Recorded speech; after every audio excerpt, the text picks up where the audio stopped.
صحافی عمران ریاض اور اسد طور کی گرفتاری کی وجہ کیا ہے؟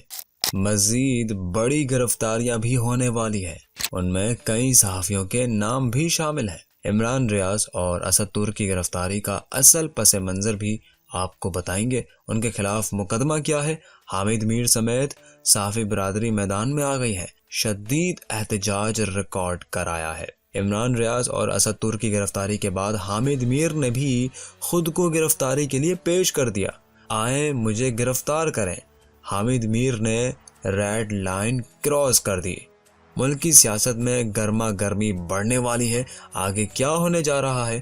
آئیے آج کی ویڈیو میں آپ کے سامنے اصل حقائق رکھتے ہیں۔ حق پاکستان کے تمام دیکھنے والوں کو السلام علیکم۔ ناظرین، عمران ریاض کے بعد صحافی اسد طور کی گرفتاری نے صحافی برادری کو مشتعل کر دیا ہے۔ ان دو مشہور صحافیوں کی گرفتاری کے بعد صحافیوں میں خوف و ہراس پھیل گیا ہے اور ہر ایک کے ذہن میں یہ سوال اٹھ رہا ہے کہ اگلی باری کس کی ہے۔ اس وقت ملک میں سیاسی کشیدگی عروج پر پہنچ گئی ہے۔ کسی بھی سیاسی معاملے پر آواز اٹھانا جرم قرار دے دیا گیا ہے۔ آپ نوٹ کر لیں، آنے والے دنوں میں آپ کو مزید کئی سیاسی شخصیات اور بڑے صحافی گرفتار ہوتے ہوئے نظر آئیں گے۔ پی ٹی آئی کے لیے بھی اس وقت حالات سازگار ہوتے ہوئے نظر نہیں آ رہے۔ ملکی اسٹیبلشمنٹ اور پی ٹی آئی قیادت کے درمیان بھی اختلافات بڑھتے ہوئے دکھائی دے رہے ہیں، جس کی وجہ سے سیاسی کشیدگی اور ملک میں عدم استحکام کی صورتحال مزید بدتر ہوتی جائے گی۔ عمران ریاض خان ہو یا اسد طور، دونوں ہی اسٹیبلشمنٹ کے خلاف کھل کر تنقید کرتے رہے ہیں اور انہوں نے ظلم اور بربریت اور جبر کے ہتھ کنڈوں کے آگے جھکنے سے انکار کر دیا ہے۔ عمران ریاض خان نے اپنی جبری گمشدگی کے دوران تمام تر ریاستی طاقت اور ظلم اور جبر کو برداشت کیا، لیکن وہ اپنے موقف سے پیچھے نہیں ہٹے۔ ان صحافیوں کی گرفتاری کے ذریعے تسلسل کے ساتھ میڈیا پر دباؤ ڈالا جا رہا ہے اور یہ سب کے لیے پیغام ہے کہ خاموشی اختیار کر لیں، ورنہ سلاخوں کے پیچھے دھکیل دیا جائے گا۔ یہ تمام صحافیوں کو آواز اٹھانے سے روکنے اور انہیں ڈرانے کے لیے سب کچھ کیا جا رہا ہے، لیکن عمران ریاض یا اسد طور کی ہمت اور جرأت اور بہادری کو شکست نہیں دی جا سکی۔ انہیں عوام کی آواز بننے اور سرکار پر تنقید کرنے کے الزام میں گرفتار کیا گیا۔ ان صحافیوں کے ساتھ ساتھ بے شمار ولاگرز، یوٹیوبر اور سوشل میڈیا ایکٹیوسٹ کو بھی گرفتار کیا جا رہا ہے۔ صحافی عمران ریاض خان کی گرفتاری کی واحد وجہ انتخابات کے اصل نتائج کا اعلان کرنے کا مطالبہ کرنا اور شریف فیملی کی کرپشن پر آواز اٹھانا ہے۔ یہ بھی کہا جا رہا ہے کہ عمران ریاض کی جبری گمشدگی کے دوران ان کے والد صاحب نے اسٹیبلشمنٹ کو تحریری گارنٹی دی تھی کہ آئندہ عمران ریاض ولاگنگ نہیں کریں گے، لیکن رہائی کے بعد کچھ عرصے تک وہ خاموش رہے۔ اس کے بعد دوبارہ ولاگنگ شروع کر دی اور پی ٹی آئی کے حق میں مسلسل ویڈیوز بنا کر اسٹیبلشمنٹ اور ارباب اختیار کو مشتعل کر دیا، جس کی وجہ سے ایک بار پھر انہیں گرفتار کر لیا گیا ہے۔ صحافی عمران ریاض کو اس دن گرفتار کیا گیا جس دن مریم نواز کو وزیر اعلیٰ پنجاب نامزد کیا گیا۔ ناظرین، اس سے بھی زیادہ دلچسپ بات یہ ہے کہ ایف آئی اے نے ولاگر صحافی اسد طور کو 2 دن پہلے حراست میں لیا تھا۔ یہ وہ دن تھا جب مریم نواز وزیر اعلیٰ پنجاب منتخب ہو کر اپنے عہدے کا حلف اٹھا رہی تھی، تاہم باضابطہ طور پر ان کی گرفتاری ظاہر نہیں کی گئی تھی۔ گزشتہ روز انہیں جوڈیشل مجسٹریٹ کی عدالت میں پیش کیا گیا۔ 10 دن کا ریمانڈ مانگا گیا تھا۔ عدالت نے 5 دن کا جسمانی ریمانڈ منظور کر لیا ہے۔ اسد طور کو اپنے تیز دھار ولاگز کی وجہ سے گرفتار کیا گیا ہے۔ اسد طور کے خلاف مقدمہ کیا ہے اور کس بنیاد پر ہے؟ اسد طور کے خلاف ایف آئی اے کی جانب سے درج کی گئی ایف آئی آر کے مطابق اسد طور پر سرکاری افسران کے خلاف منفی اور جھوٹا بیانیہ بنانے کے لیے مہم چلانے کا الزام عائد کیا گیا ہے۔ ایف آئی آر کے مطابق اسد طور نے ٹویٹر اور یوٹیوب کے ذریعے بدنیتی پر مبنی مہم چلائی اور سوشل میڈیا کے ذریعے ریاست مخالف سرگرمیوں کو ہوا دی۔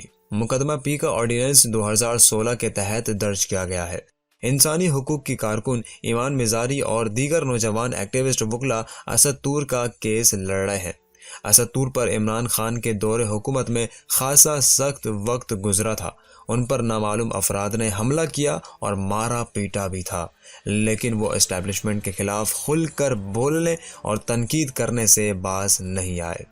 اسلام آباد میں عمران ریاض اور اسد طور کی گرفتاری کے خلاف صحافی برادری نے شدید احتجاج کیا اور بینرز اٹھا کر سڑکوں پر ریلی بھی نکالی۔ اس دوران حامد میر نے خطاب کرتے ہوئے کہا کہ آئین کی خلاف ورزی کرنے والے باجوہ کو ہتکڑی لگی، نہ فیض آباد دھرنا کیس والے فیض کو، لیکن ایک صحافی اسد طور کو ہتکڑی لگوا کر اگر کسی کے سینے میں ٹھنڈ پڑ گئی ہے تو وہ بے وقوف ہے۔ مزید کئی صحافی ہتکڑیوں کے لیے تیار ہیں، آزما کر دیکھ لو۔ حامد میر نے یہ بھی کہا کہ میں عمران ریاض خان اور اسد طور کے رہائی کا مطالبہ نہیں کرتا، میں تو کہہ رہا ہوں آؤ مجھے گرفتار کرو، ہم سب کو گرفتار کرو۔ سینئر صحافی اور اینکر سمیع ابراہیم نے تمام طاقتور قوتوں کو للکارتے ہوئے کہا ہے کہ اسد طور کو کیوں گرفتار کیا گیا؟ ہمارا بادشاہ اب بالکل ننگا ہو گیا ہے۔ اسلام آباد میں احتجاج کرنے والے صحافیوں نے حکومت کے خلاف شدید نعرے بازی بھی کی، مقتول صحافی ارشد شریف کو انصاف دینے کا مطالبہ بھی کیا ہے۔ ایمانداری کی بات تو یہ ہے کہ حکومت اور ریاست کی طرف سے کسی بھی صحافی کو ہراساں کرنا یا انہیں پابند سلاسل کرنا اور سلاخوں کے پیچھے دھکیلنا کسی بھی طور درست اقدام نہیں ہے۔ ان کے خیالات سے اختلافات کیا جا سکتا ہے، لیکن ان پر پابندی عائد کرنا اور FIR درج کرنا آزادی اظہار پر پابندی لگانے کے مترادف ہے۔ سوال یہ ہے کہ کیا نواز لیگ یا زرداری سے جڑے صحافی اپنی لیڈرشپ کے لیے ایسا نہیں کرتے؟ اگر کرتے ہیں تو پھر ان صحافیوں پر اعتراض کیوں؟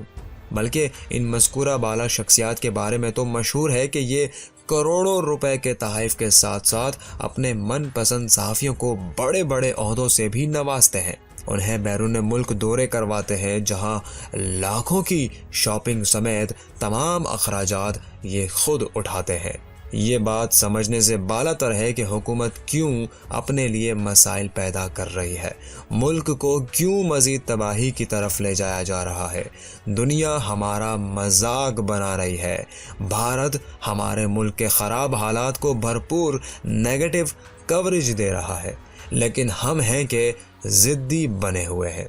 ماہرین اور تجزیہ کاروں کا ماننا ہے کہ اگر پاکستان میں صحیح معنوں میں ترقی اور آزادی چاہیے تو پاکستان کے پارلیمان، سیاستدان اور عدلیہ کو مکمل طور پر اسٹیبلشمنٹ کے شکنجے سے آزاد کرانا ہوگا، اور اس شکنجے سے خود کو نکالنے کے لیے ججز، صحافیوں اور سیاستدانوں کو صحیح معنوں میں غیر جمہوری قوتوں کے خلاف اپنے اختلافات بھلا کر مل جل کر جدوجہد کرنی ہوگی، اور درباری سیاستدانوں اور صحافیوں کو الگ کر کے ہی آزادی کے حصول کا خواب شرمندہ تعبیر کیا جا سکے گا۔ ناظرین، ویڈیو میں اتنا ہی، تو ویڈیو کو لائک کیجئے، شیئر کیجئے، اور اگر چینل پر نئے ہیں تو چینل کو جلدی سے سبسکرائب کر دیجئے۔ پھر حاضر ہوں گے ایک اور نئی ویڈیو کے ساتھ، تب تک اپنا اور اپنے پیاروں کا بھرپور خیال رکھیے۔ اللہ حافظ۔